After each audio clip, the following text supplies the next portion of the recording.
Okay, hi Tanya. Hi, Galina. So good to be with you and everyone watching this wonderful student interview with Tanya. In case you're wondering why we look how we look, it's because Tanya is the embodiment of play and pleasure, both in her work and in her life. And I just wanted to honor who she is by both of us showing up in a little more fun and playful and pleasurable attire than our daily 9 to 5. Plus, it's a holiday today here in the States, and I spent half the day in my pajamas. So I just had to put a wig on for the rest. Still, nothing's changed. It's so good to be with you, Tanya. Yeah, same here. Would you Lovely to tell be here. us? Would you tell us? It's dark where you are and it's light where I am. Would you tell us where you are in the world and just a little bit about how we met, maybe? So I am in Zagreb, Croatia, which is Central Europe or the Balkans. And in a way, this is what we have in common. Because one of the reasons I was drawn to your work is because we share this Balkan ancestry. And also, we are both somatic experiencing practitioners, and so there are lots of kind of similarities there. And I was also recommended your work and your courses by my somatic experiencing practitioner colleague. So I looked it up, and everything from your website and texts to your videos that you shared resonated so deeply with me. So I just had to come to a webinar to check it out.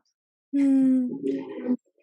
Thank you so much, Tanya. It's been such an honor to be with you and teach you in this group that you just graduated a couple of months ago from. And it's such an honor to be able to hear more about your experience and also for you to so generously share it with everyone who might be curious about what happens in a Peace with Food transformation group. So, would you share with us what kind of inspired you to join a group and what was most impactful about your experience? Well, what uh, drew me to this group was firstly my own struggles with food that were really a kind of lifelong struggles with emotional overeating and the kind of attempting to regulate my overwhelm system with food and so I was really looking for somewhere where I can engage. I can deal with this, but that it's actually in community and it's actually working with the nervous system. Um, and I until I came across your work, I actually haven't found anything similar. And what particularly drew me in was that I loved the way that it was um, organized, that the group is actually very small, intimate, and that we see each other every week, that we also have each of us kind of one on one with you after each month, and that it actually lasts for a long enough time for all these small incremental changes to actually take place and to really truly integrate and make changes within our system. So this was kind of, I don't know, combination of all of that, the way that you were teaching methods and modalities that I knew about, um, and also the kind of framing, the whole kind of structure of the course and plus this kind of small intimate groups were just a really kind of winning combination for me. Mm. And this other part, like um, what was the kind of um, the most impactful thing about the group experience? Well, for me, it was exactly this that I mentioned already. The fact that it was a small group, that it, in fact, we could connect and build trust um, really quickly, and there was this kind of sense of almost like a small family Mhm. unit. We can kind of come and share every week, and we were sort of being with each other and witnessing each other and supporting each other, and going through these highs and lows together. This was so invaluable. I realized actually, um, I have been kind of struggling with food issues all of my life, and I've tried so many different modalities and therapies and one-on-one work. And now I have been in 6 years actually studying different trauma healing modalities, including somatic experiencing. And regardless of the knowledge that I have of these methods, and that have actually kind of I have experiences of the therapy, of different therapies as well, and one-on-one work with therapists. I felt the consistent and long enough work within the small intimate group is by far the most healing, impactful Mm. experience that I have had so far. That was absolutely key. That was absolutely key for this deep shift that I felt. It was what was needed. You cannot do this alone. And we're never meant to do this alone. It really takes a village for the healing and for all the important things in our lives. It takes a village. We have lost that. So this is a little bit like having that village back. That's amazing. You're a beautiful tiny village Yeah. We gather around a campfire every week around the and we Zoom tell our fire. stories. Yes, Yeah. yes, lovely. Well, you were such a bright and beautiful presence. It was so wonderful to have you. Oh, So thank beautiful. you. I miss your group dearly, and being with you right now is so lovely. But it's like it's just we built such close and beautiful connections that each and every one of you stays inside of my system forever, just like a family member. And it's a Yeah. very hard thing to explain. You might have experienced it when you have maybe a 6 day module of somatic experiencing where you're learning with your colleagues, and then you leave and it's like leaving family. And what Yeah. makes us so close is when your nervous system is regulated and open and able to receive and be received and feel and be felt, that's Mm, what closeness is. And why would you want to live any other way? yeah. Yeah. So beautiful. Thank you so much for sharing. I would love to know what was your relationship or your relationship with food before our group experience, and then how has it shifted after? What changes are Mm. you noticing in how you are with food? Well, in a nutshell, if I would have to put it in perhaps one sentence, before it was this vicious cycle um, of desperation and control. Mm. And now it has turned into more of an acceptance and enjoyment.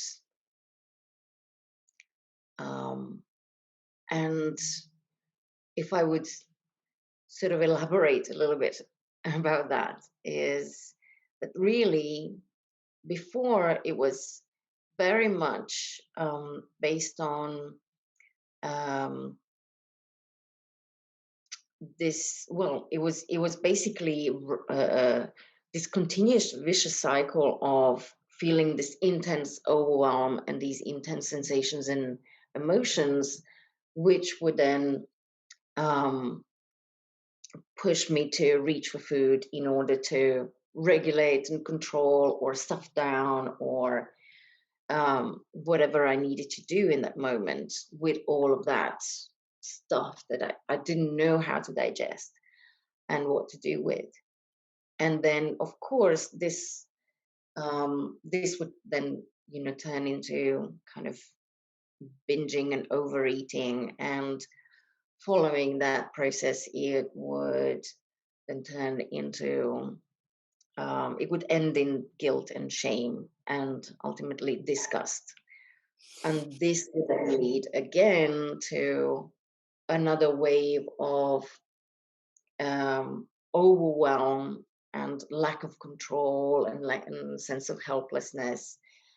And then I would feel like a need to again, reach for food in order to suppress that or to somehow contain that. Or and it's just never ending. um it's just exhausting. Mm. um and there is something, this is kind of relating now to back to the kind of previous question. There is so much loneliness in this, and this is also why we need group work. This sense of shame, and the fact that it just goes on and on for years, for decades, and that, like, me with all my tools and knowledge, I cannot get out of it by myself, is just, it brings up such deep shame and guilt. And then to stay alone with this is crushing. Very hard. And it is just impossible. It's like this bind that it cannot lead to anywhere but more attempts to control with food, with what, in whatever way that looks like for somebody. Yeah. This is why group work is just so key, so key. Yeah. and and this is basically kind of what happened. It just kind of, not just that it normalizes, it kind of takes away the shame, and then basically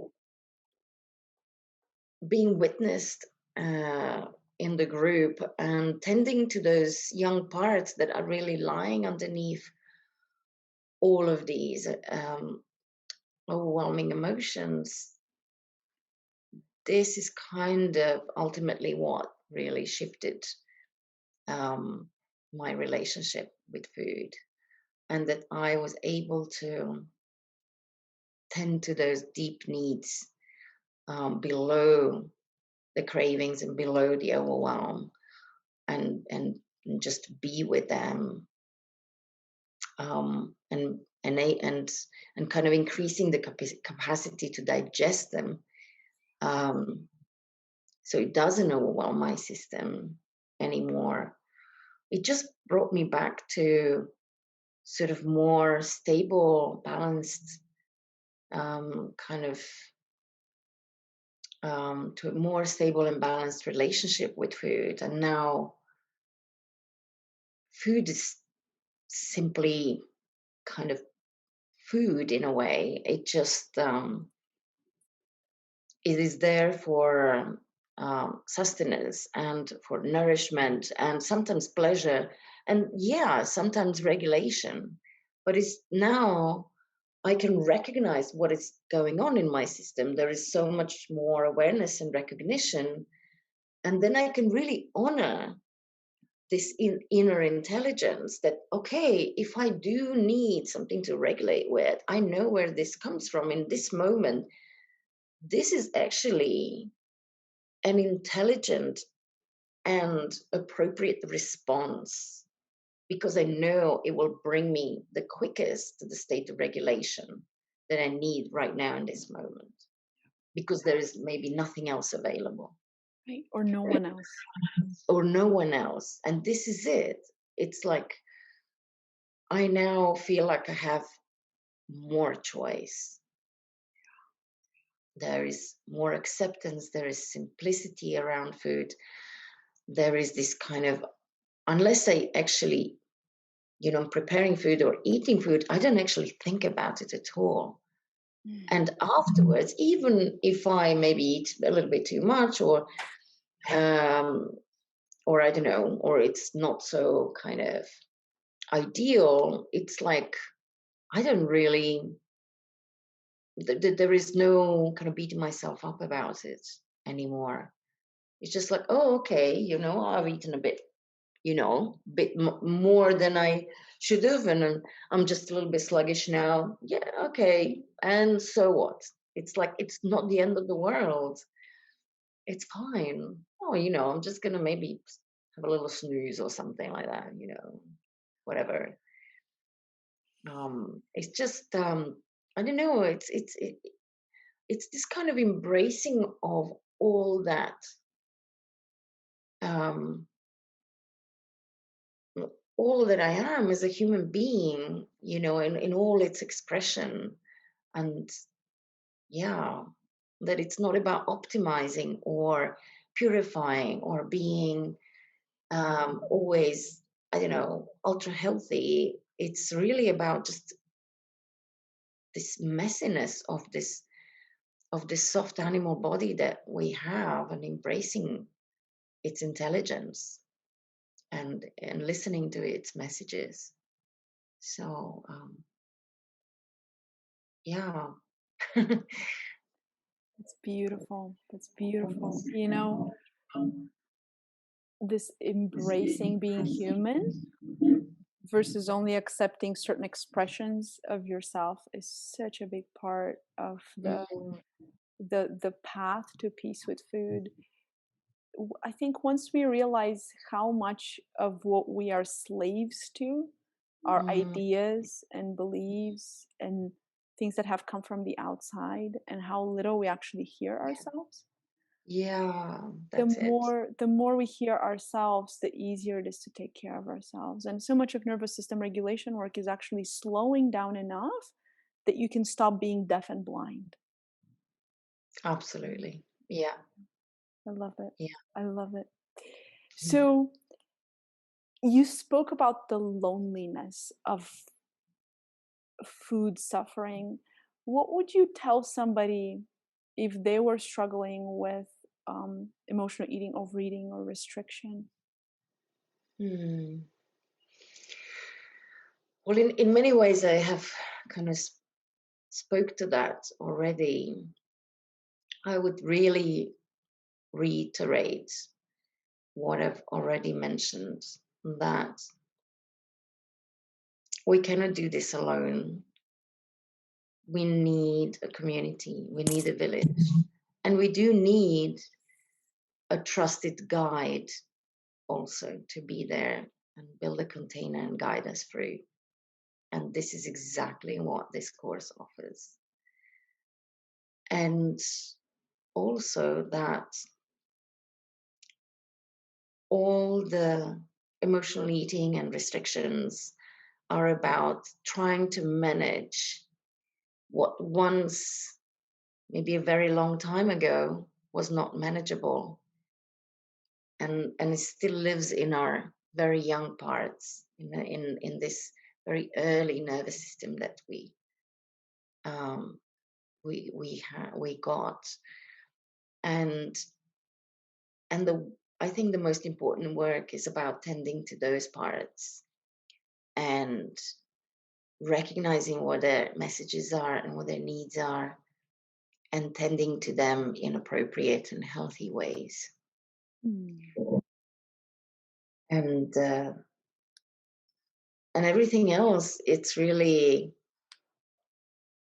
everything else is just strategies that keeps us, they keep us basically from not experiencing these deep and painful early emotions. um, and they have actually worked in the past. They are actually there to protect us. So in fact, they are not bad, but they're just perhaps no longer relevant, and there are other ways. And yeah, and that that really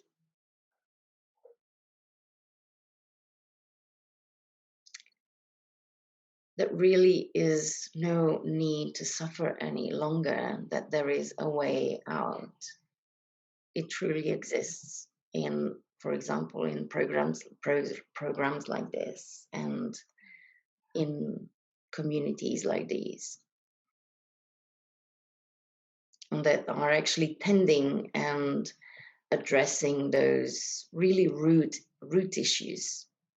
This is about the young parts, and this is about the core nervous system dysregulation, and not about the symptoms or the strategies. They are just the top layers.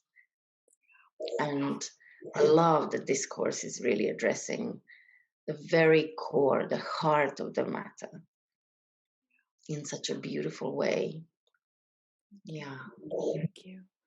We can all spend so much time looking at the symptoms, the Mm, smoke, not really seeing where the fire is. And mm, I spent like the first 25 years of trying to figure this out, really focusing on symptoms and how do I alleviate the symptoms and how do I help myself not have the symptoms and how do I not do the behaviors. And as soon as I started addressing the trauma physiology that was running under it, and it wasn't for me so much trauma of things that had happened, even though, where we come from, you don't really need to have a lot happen and then just be born there.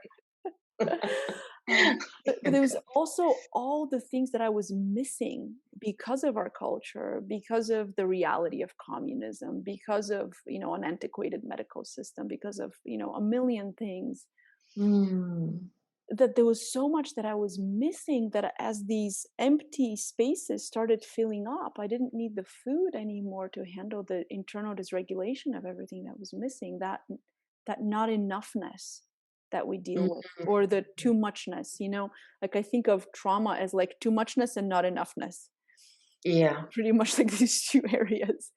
and Yeah. and how beautiful what you're sharing is that in community and in learning and in practice, as we return to ourselves, um, to the safety of our own presence, all of that shifts. Mm, mm. Yeah. Yeah. Okay, I have to be very honest with you. I was a little freaked out about having a somatic experiencing practitioner as a part of a group. Because, there's like this part of me that's like, oh, like a part of me is like, did I mess this up? And then that part of me is like, is Tanya going to be bored? She knows this. What was it like for you to be a practitioner within a kind of a very live practice presencing group that worked with somatic experiencing and NARM, which, by the way, you're both trained in? Yeah. Well, for me, it was, I have to be honest, actually, that was one of the reasons why I was attracted to this. Because as soon as I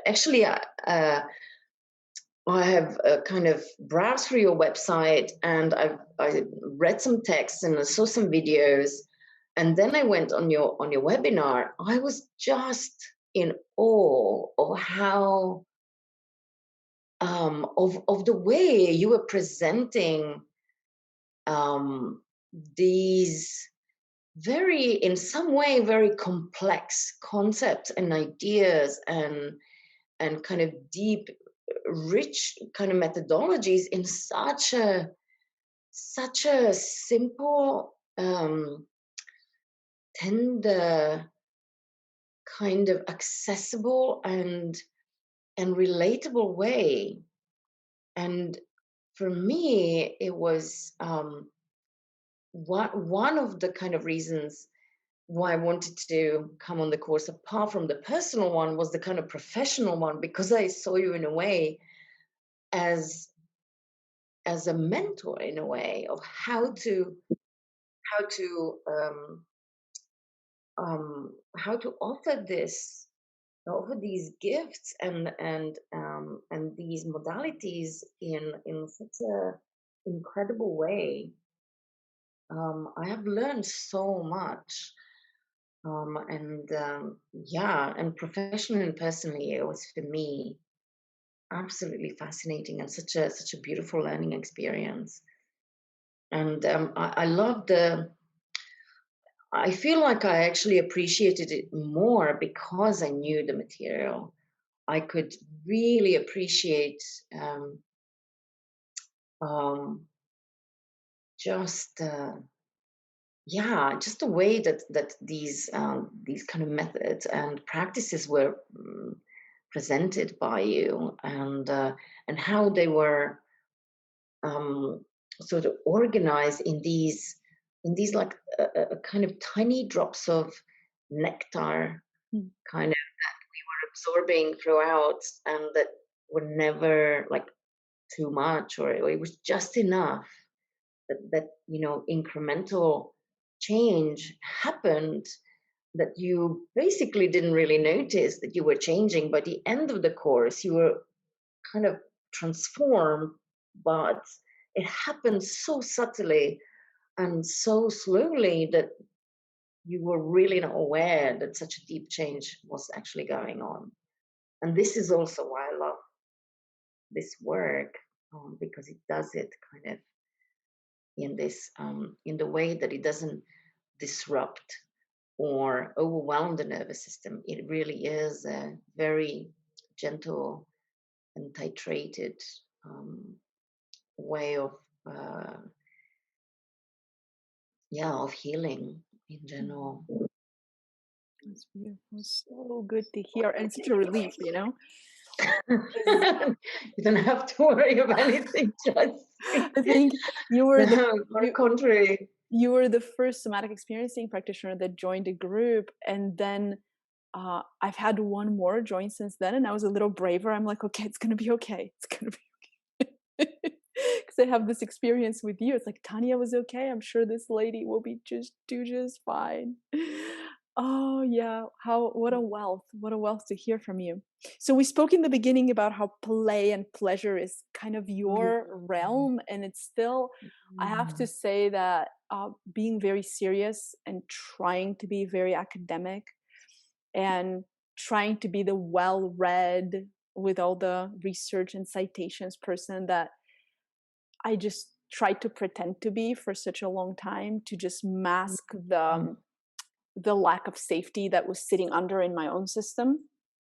Like the more mm, I'm relaxing, the less I'm holding the traumatic imprints of my past, the more I'm like, oh yeah, this could just be so much fun. So I'm just in the last couple of years starting to come into more playfulness and more joy and more pleasure in my own system, but also as a teacher. And you're just mm. kind of like born for it, and you're just in it. And I would love to hear from you and um, just kind of in your own language and experience. What do you think is the role of pleasure and pain and play in our relationship with food and healing our relationship with food? Does pleasure have a place? Does play have a place? Well, this is my favorite question, of course. Um, for me, pleasure is absolute key Mm. to healing our relationship with food. Absolutely the doorway. It really is a complete game changer. And what is actually pleasure? It is our capacity to receive goodness. to savor, and ultimately to nourish, and cultivating our capacity for pleasure. It's really cultivating our capacity for nourishment. And why do we reach for food often is to nourish ourselves and to cater to those needs that we have. But if we don't have the capacity to receive and to savor, no amount of food will ever be enough. It is absolutely key. And in fact, in terms of nervous system, when we are in a state of receiving and savoring, we are in fact in the state of safety. The parasympathetic is in the ideal state of rest and digest. Yeah. And this is when that is the state in which we truly heal at our core.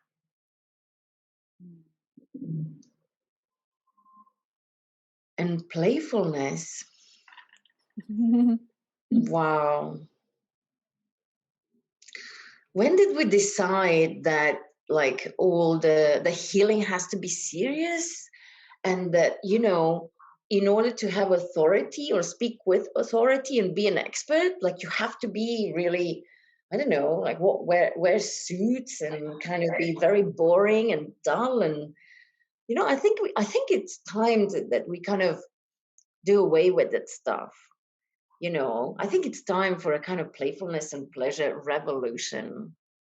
There is something about that for me that it just feels so radical. It's like, oh my God, it just kind of goes against the whole of this idea of, you know, of what the kind of modern society conditions us into, which is this efficiency and goal and, you know, being taken seriously, and this attempt to kind of like control and optimize and kind of and actually and sort of putting like a play and pleasure um, in this category of not being serious and somehow infantile, whereas these are states, in fact, when we feel the most expansion,